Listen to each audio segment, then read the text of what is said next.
There is no feeling in the world worse than the safety of your own home turning into a trap. It is a specific kind of violation. The world outside can be chaotic, it can be cruel and loud and demanding. But when you cross the threshold of your sanctuary, when the heavy door clicks shut and the lock turns, there is supposed to be a release. A breath that you didn't know you were holding. A loosening of the shoulders. A silence that belongs only to you.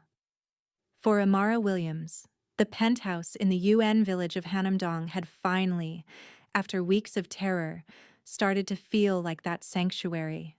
It was a gray Tuesday afternoon in Seoul, the kind of day where the sky hangs low and heavy over the Han River, threatening rain that never quite falls. Inside the climate-controlled interior of Minjun's black Genesis G80, however, the air was warm. It smelled of leather and the faint citrusy cologne Minjun wore, a scent that used to terrify her because it belonged to a powerful CEO but now comforted her because it belonged to the father of her child. Amara sat in the passenger seat, watching the city blur past the tinted windows. She felt light, physically light, as if gravity had loosened its grip on her. Just 2 hours ago, she had been standing in the sterile, fluorescent-lit hallway of the Yongsan district office. She remembered the smell of the ink pad on the clerk's desk, acrid and permanent. She remembered the sound of the stamp hitting the paper. Thump. A sound like a gavel. Kang Leo. Citizen of the Republic of Korea. She looked down at her hands resting in her lap. Her fingers were interlaced with Minjun's. His hand was large, warm, engulfing hers. And there, resting against his skin, was the ring. The jade ring. It was dark green, almost black in the dim light of the car. It was thick, carved with symbols of dragons and phoenixes that Amara didn't fully understand, but could feel the power of. It was heavy, cold. It felt less like jewelry and more like an anchor. The chairman, Minjun's grandfather, had placed it on her finger only yesterday. It was the seal of the matriarch, the ultimate protection. With this ring, and with the fresh registration papers tucked into Minjun's jacket pocket, Amara had won. She had fought the government, the press, and the terrifying Madame Kang, and she was still standing. "You're quiet," Minjun said. He didn't take his eyes off the road, but his thumb brushed over her knuckles, tracing the curve of the jade. "I'm just breathing," Amara whispered. She turned to look at him. "For the first time in 2 years, I feel like I don't have to look over my shoulder." Minjun smiled. It was the smile he saved just for her. Not the sharp, shark-like grin of the CEO, but the soft, boyish smile of the man who loved to build Lego towers with his son. "You don't," he promised. "We did it, Amara. Leo is a Kang. You are the mother of a citizen. Immigration can't touch you. My mother can't deport you. We are safe." "Safe," Amara repeated the word. It tasted sweet. "I like the sound of that." "We're going to celebrate," Minjun said, turning the car onto the private road that led up the hill to the UN village.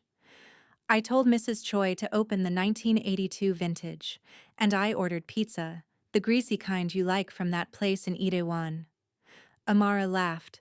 "Champagne and pepperoni pizza? That's a classy combination."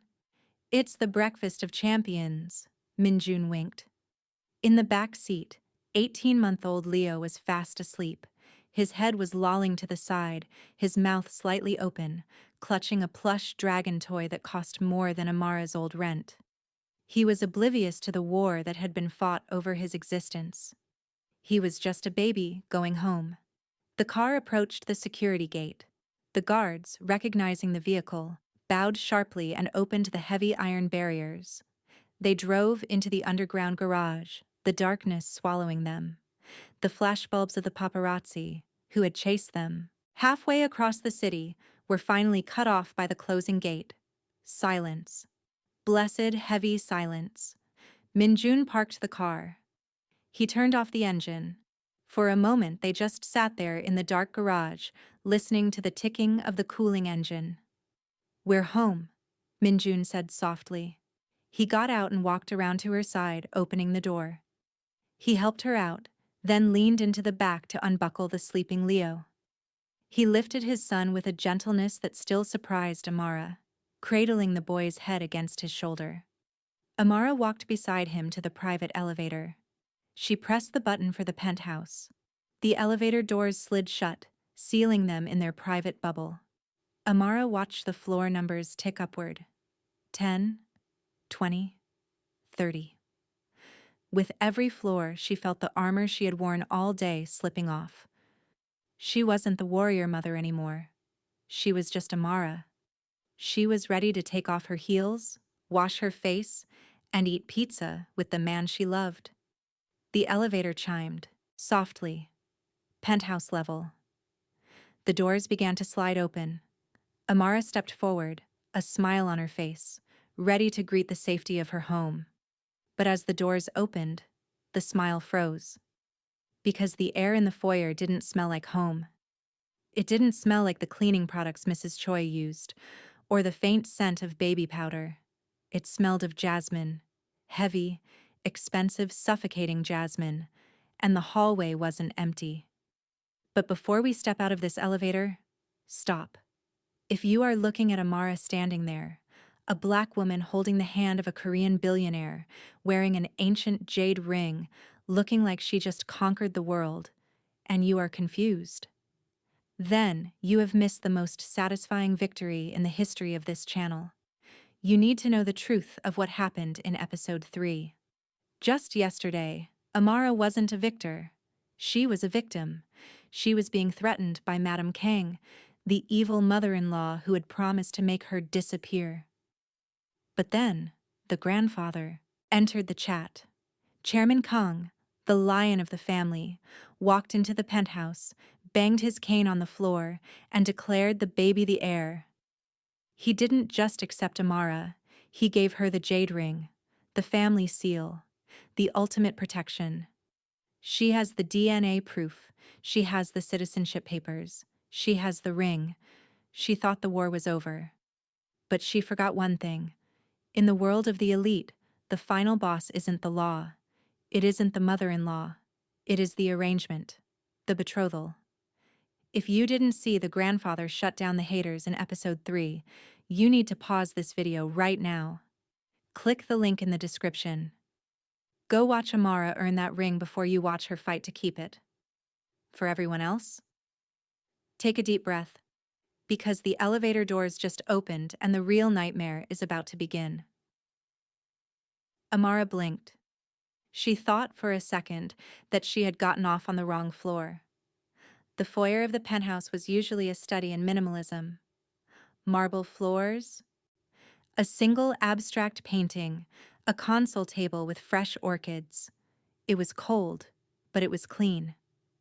Now it looked like a luggage carousel at Incheon Airport had exploded. 3 massive trunks were stacked near the console table.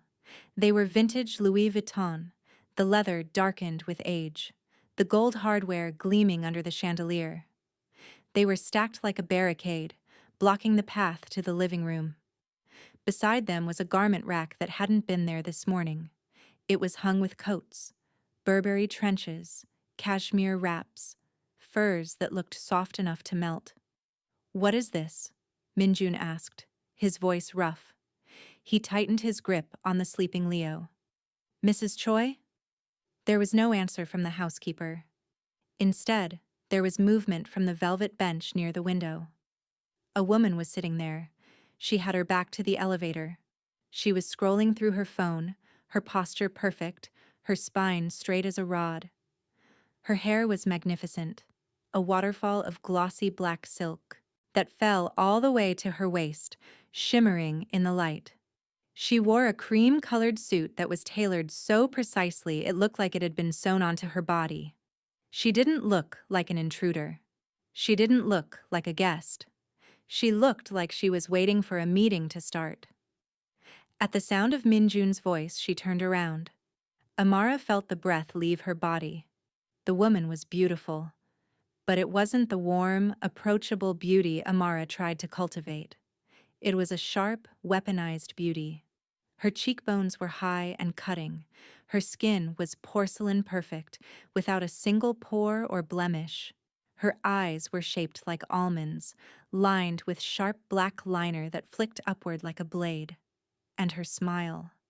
Her smile was the scariest thing Amara had ever seen. It was bright, white, and completely empty. "Min-jun!" the woman cried. Her voice was light and airy, like wind chimes in a storm. "You're finally home." She stood up in one fluid motion. She dropped her phone into a Chanel clutch and walked toward them. The sound of her heels on the marble floor was distinctive. Click, click, click. She ignored Amara. She ignored the baby. She walked straight to Min-jun, stepping into his personal space with the ease of someone who had occupied it 1,000 times before. She placed a hand on his chest, right over his heart, and leaned up. She kissed his cheek, left, then right. A European greeting. Intimate, presumptuous. Min-jun didn't move. He didn't push her away, but he didn't lean into it. He stood frozen, like a man who had been turned to stone. His face had drained of all color, leaving him gray and shocked. "So-hee," he whispered. The name came out like a curse. "What are you doing here?" "I live here, silly." The woman, So-hee, laughed. It was a sound that grated on Amara's nerves. "Or I did, before Paris.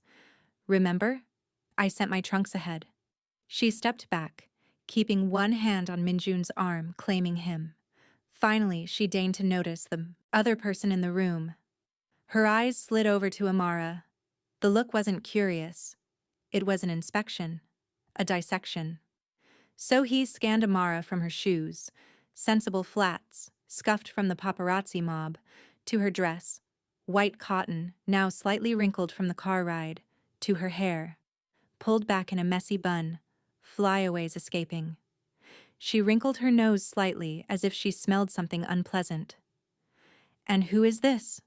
So he asked Min-jun, though her eyes stayed locked on Amara. "The new housekeeper. I told Mrs. Choi I wanted someone older.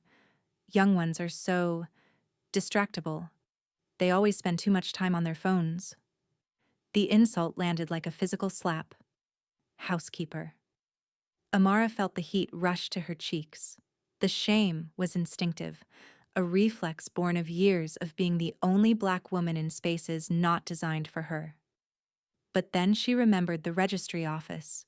She remembered the stamp. She remembered the ring. Min-jun stepped sideways, breaking So-hee's contact with his arm. He moved between the two women, shielding Amara with his body. "This is not the housekeeper," Min-jun said. His voice was low, vibrating with a dangerous edge.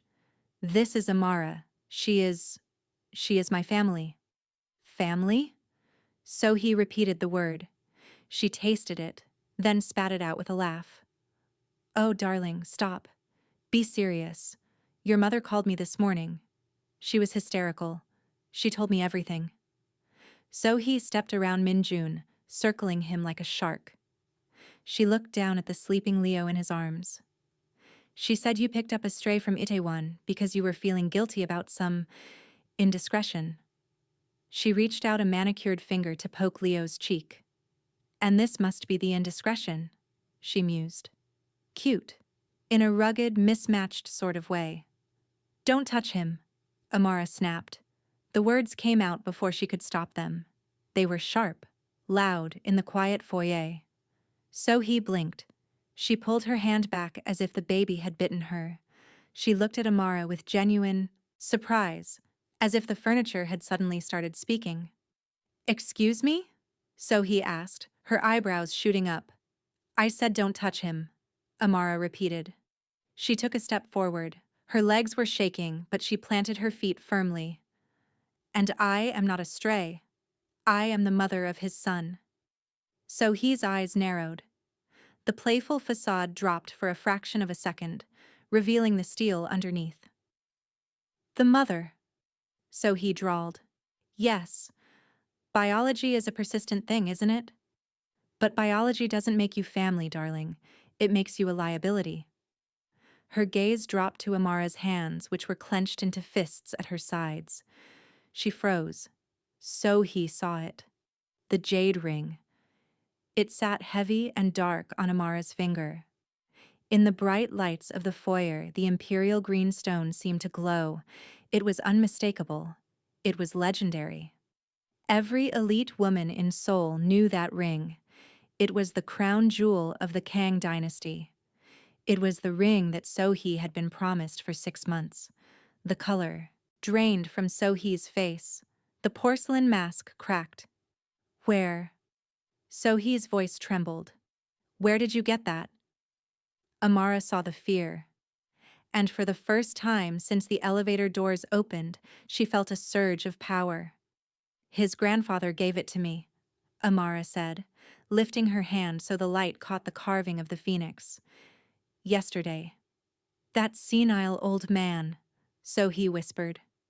She looked at Minjun, her voice rising in pitch. He gave the matriarch's ring to a foreigner? To her? Minjun, are you insane? That ring belongs in the vault. It belongs to the wife. She has it, Minjun said simply. And she keeps it. Sohee stared at him. She breathed heavily through her nose, trying to regain her composure. She smoothed her cream jacket. She forced the smile back onto her face, though it looked tighter now. I see, Sohee said softly. You are trying to make a statement. How very dramatic of you. She lifted her own left hand. But statements are just noise, Minjun. She held her hand up to the light. On her ring finger sat a diamond. It was massive, ostentatious. It was an emerald-cut stone the size of a quail egg, set in platinum. It sparkled aggressively, throwing violent rainbows across the walls. It was cold, hard, and undeniably expensive. You are making a mistake, Sohee said, her voice dripping with ice. I am the one wearing the engagement ring. I am the one bringing the Hannul merger to the table. I am the one saving your company from bankruptcy. She turned to Amara, flashing the diamond like a weapon. You may have a piece of old stone, darling, a relic. But I have the contract. And in this world, contracts beat fairy tales every time. She snapped her fingers. The sound was sharp, authoritative.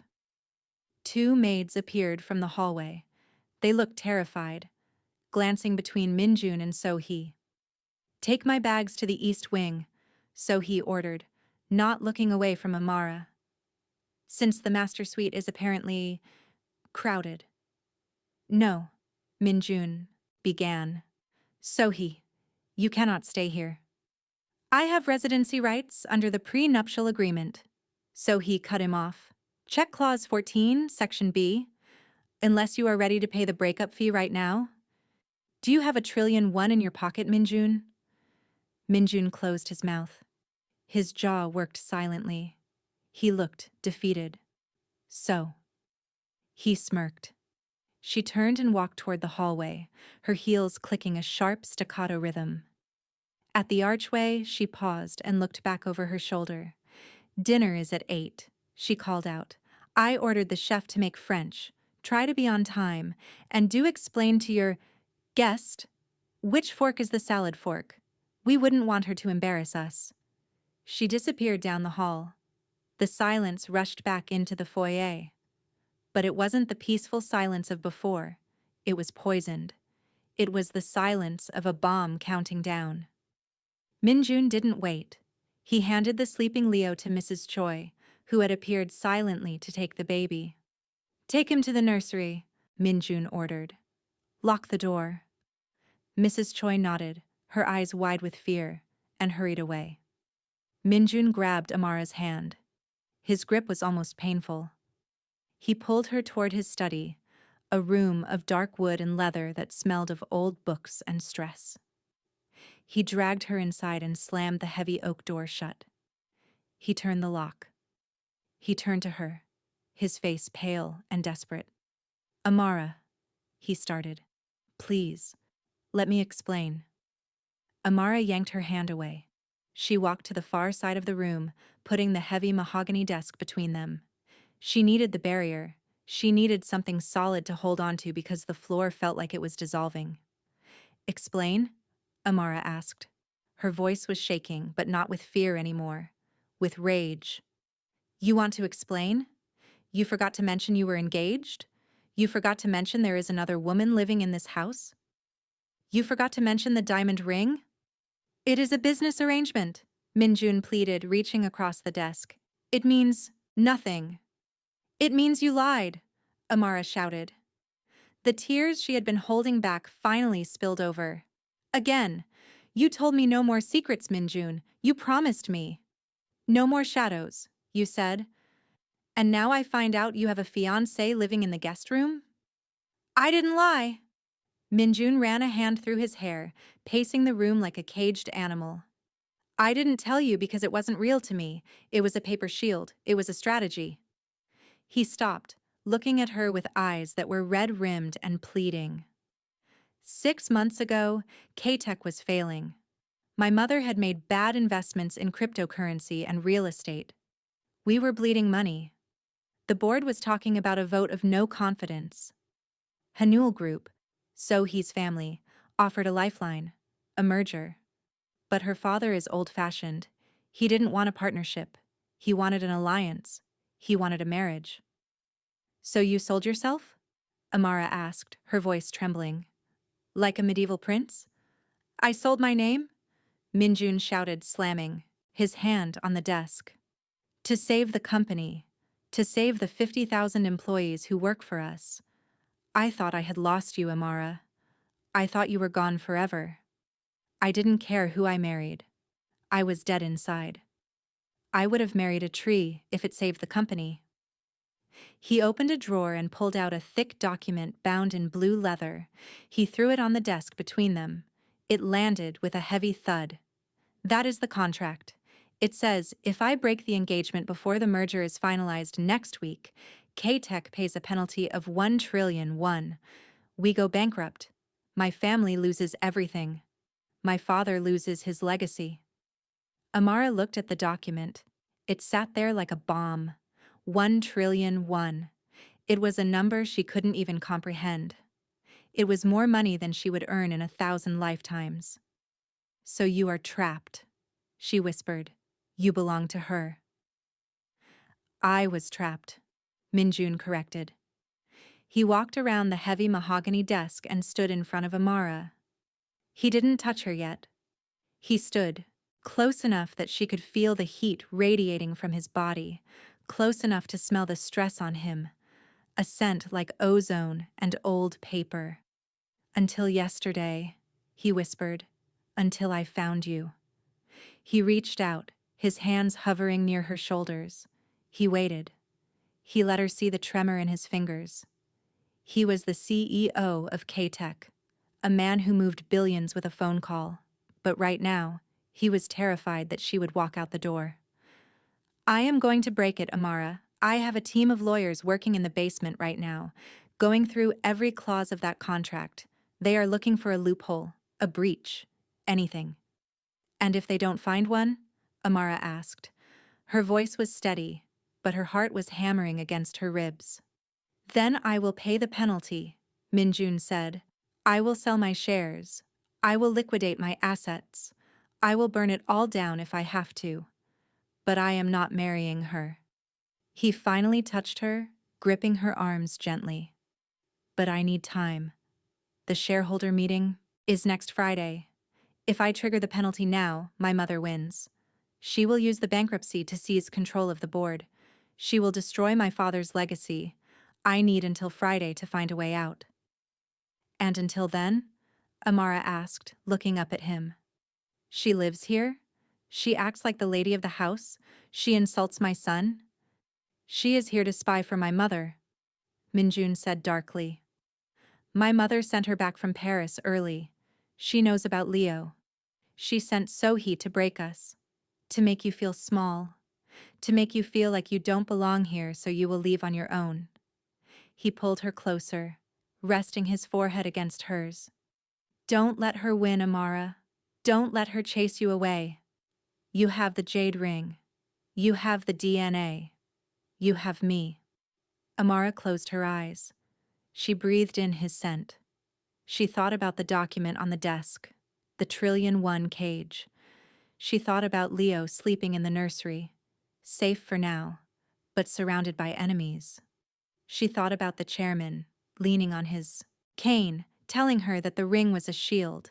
He hadn't given her a piece of jewelry, he had given her a weapon, and he expected her to use it. She called me a stray, Amara whispered. She is jealous, Minjun said fiercely. Because she has a diamond bought with money, but you have the air born of love. She knows she is losing, that is why she is so loud. Amara opened her eyes. The fear was gone. In its place was a cold, hard resolve. Okay, she said. I won't leave. Minjun sagged with relief, his whole body relaxing. Thank you. But, Amara added, pulling back to look him in the eye, if she disrespects my son again, I don't care about your merger. I don't care about your trillion-1. I will handle her. Minjun smiled. It was a grim, fierce smile. I'm counting on it. Dinner that night was a masterclass in psychological warfare, served on fine china. The dining room of the penthouse was a cavernous space, dominated by a long table of black obsidian that could seat 20 people. Tonight, it felt empty. The chandelier overhead cast a cold crystal light that reflected off the polished surfaces. There were only 3 place settings. Minjun sat at the head of the table. Sohee sat on his left. Amara sat on his right. Leo was upstairs with Mrs. Choi. Amara had refused to bring him down. She didn't want Sohee looking at him again. She didn't want that poison anywhere near her son. Sohee had changed for dinner. She was wearing a dress that was less a piece of clothing and more a declaration of war. It was red silk, the color of fresh blood, backless and sleeveless. It clung to her frame like liquid fire. She had reapplied her makeup, sharp red lips, winged eyeliner that could cut glass. She looked flawless. She looked expensive. Amara was still wearing the simple white dress she had worn to the registry office. It was elegant, made of good cotton, but next to Sohee's aggressive glamour, it looked plain, almost childish.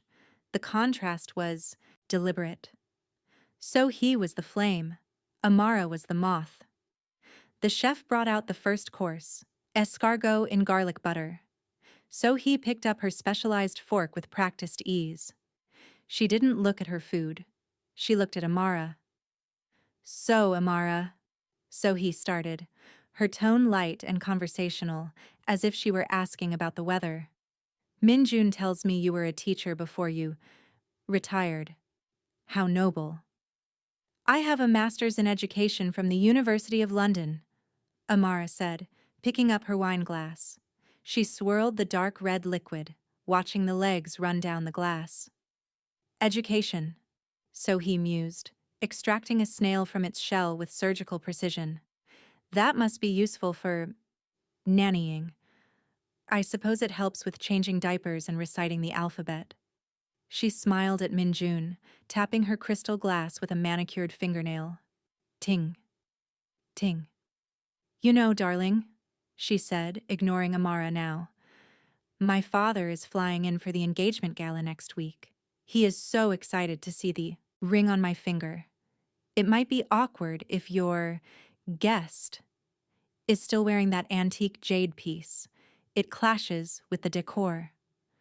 The jade ring stays, Minjun said, cutting into his steak. He didn't look up. His knuckles were white around his knife. It is a bit old-fashioned, isn't it? Sohee laughed. It smells like mothballs and patriarchy, but I suppose it suits her. It's earthy, primitive. Amara set her fork down. The sound clattered loudly in the silence. She looked at the woman across the table. She saw the insecurity behind the makeup. She saw the desperation behind the diamonds. "You seem very concerned with my jewelry, Sohee," Amara said. "Is your diamond not enough?" Sohee's eyes narrowed. "My diamond represents a future, a partnership. Your jade represents a past that is dying. It represents a senile old man's mistake." "The jade represents the family," Minjun corrected, his voice tight. "And the chairman gave it to Amara because he doesn't know what he is doing." So he snapped, dropping the facade for a second. "He gave the family seal to a foreigner who doesn't even speak the language. How are you going to host dinners, Amara? How are you going to negotiate with the wives of the politicians? With hand signals? With smiles?" Amara took a sip of her wine. She savored the taste. It was an expensive vintage, oaky and deep. She set the glass down. She folded her hands on the table. She looked Sohee dead in the eye, and she switched to Korean. "I understand exactly what you are saying, Park Sohee," Amara said. Her accent was slight, flavored by the years she had spent listening to Korean dramas and practicing with language apps in her tiny apartment. But her grammar was formal, perfect, and respectful, the kind of Korean one used to address an adversary in a boardroom. Sohee froze. Her fork hovered halfway to her mouth. A drop of garlic butter fell onto her plate. Minjun looked up, his eyes widening in shock. "You speak Korean?" Sohee stammered, switching to her native tongue instinctively. "I learned," Amara continued in Korean, her voice gaining strength. "I studied for 2 years while I was raising my son alone. I wanted him to know his father's tongue, and I wanted to be ready for the day I met people like you." So he stared at her. For the first time, she looked unsure. The dumb foreigner narrative she had built in her head, the narrative that made her feel superior, was crumbling. "You are afraid," Amara said softly. "You are sitting at this table wearing a dress that cost a fortune, talking about mergers and stocks. But you are afraid, because you know the truth." "What truth?" So he hissed. "That you are a business transaction," Amara said. "And I am the mother of the heir. Contracts can be broken, so he. Blood cannot. You have a diamond. I have a family." Sohee's face turned a violent shade of red. The veins in her neck stood out. She stood up, throwing her linen napkin onto the table. It knocked over her water glass, sending a spill spreading across the tablecloth like a dark stain. "Well," she switched back to English, her voice shrill. "She speaks. How charming. It's like a parrot learning to recite Shakespeare." She glared at Minjun. "I've lost my appetite. Minjun, meet me in my room later. We need to discuss the gala guest list. Unless you want your fiancé to walk the red carpet alone?" She stormed out of the room, her red dress trailing behind her like a pool of blood. Minjun let out a long breath. He reached across the table and took Amara's hand. "You speak Korean," he said, awe in his voice. "You never told me." "I wanted to surprise you," Amara said, her hand trembling now that the adrenaline was fading.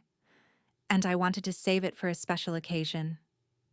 "You were incredible," Minjun said. He kissed her knuckles.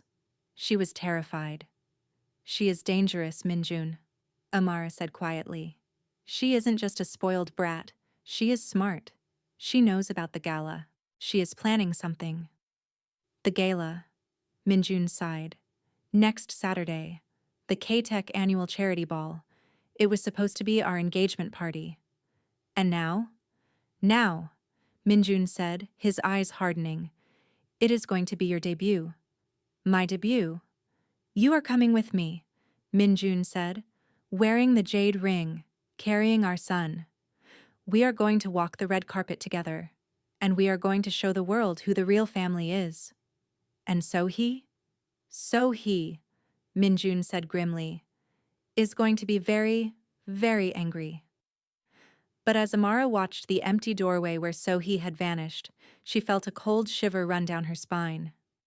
Sohee hadn't just left in anger, she had left with a purpose. Upstairs, in the East Wing, Park Sohee was pacing her room. She pulled her phone from her clutch. She dialed a number. "It's me," Sohee said into the phone. "The maid speaks Korean. She is smarter than we thought." She paused, listening to the voice on the other end.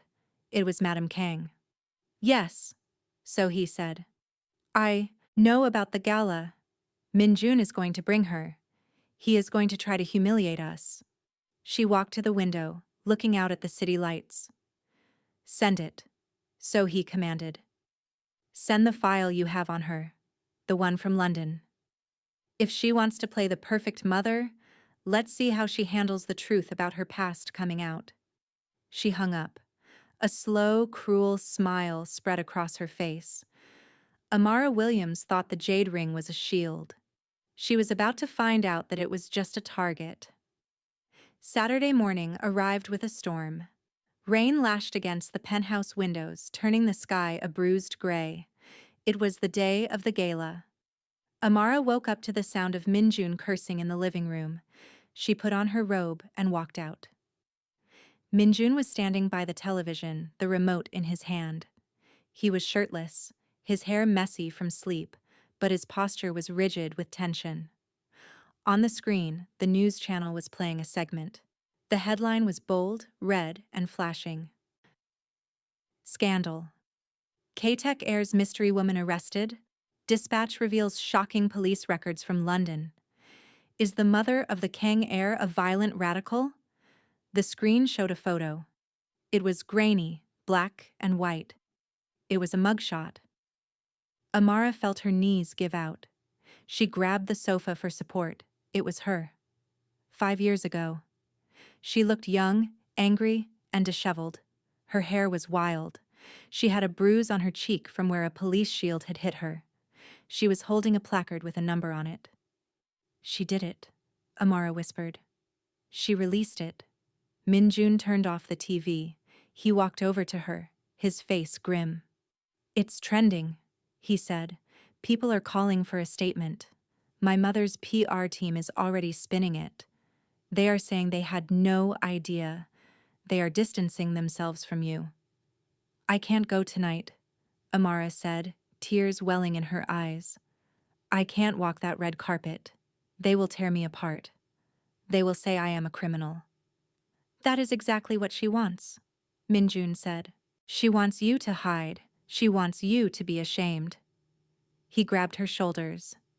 "Are you ashamed, Amara? Did you hurt anyone? Did you steal? Did you lie?" "No," Amara said. "I was protesting for students who couldn't afford university. I was holding a sign. The police kettled us. They arrested everyone in the block. Then you have nothing to hide." Minjun walked to the closet. He pulled out a garment bag. He unzipped it. Inside was a dress. It wasn't white. It wasn't soft. It was emerald green velvet. Dark, rich, and regal. It was a dress meant for a queen, not a princess. "Wear this," Minjun said. "Put on the jade ring. And when they ask you about the mugshot, you tell them exactly who you are." "And if they boo me?" "Then let them boo," Minjun said. "Lions do not lose sleep over the opinions of sheep." Amara touched the velvet. It felt like armor. She looked at Minjun. She looked at Leo, who was watching them from his playpen. She thought about Sohee, laughing in her room. She thought about Madam Kang, spinning her web. The fear didn't leave. But the anger arrived. And it was hot enough to burn through the shame. "Okay," Amara said. "I'll wear it." "Stop. Did you see that dress? The mugshot is out. The scandal is trending. So he thinks she has won. She thinks Amara is going to hide in the penthouse while she walks the red carpet with Minjun. But she forgot one thing. Amara isn't just a nanny. She isn't just a mother. She is a survivor. Subscribe right now. Episode 5. The gala is the finale of this arc. You need to see Amara walk that red carpet. You need to see what happens when Minjun takes the microphone. And you need to see the look on Sohee's face when the housekeeper steals the show. This is the moment we have been waiting for. Don't miss it.